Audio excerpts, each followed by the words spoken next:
والشمس وضحاها والقمر إذا تلاها والنهار إذا جلاها والليل إذا يغشاها والسماء وما بناها والأرض وما طحاها ونفس وما سواها فألهمها فجورها وتقواها قد أفلح من زكاها وقد خاب من دساها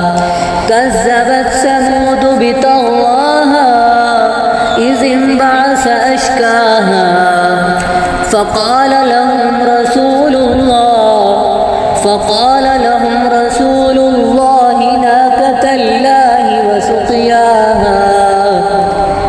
فكذبوه فعقروها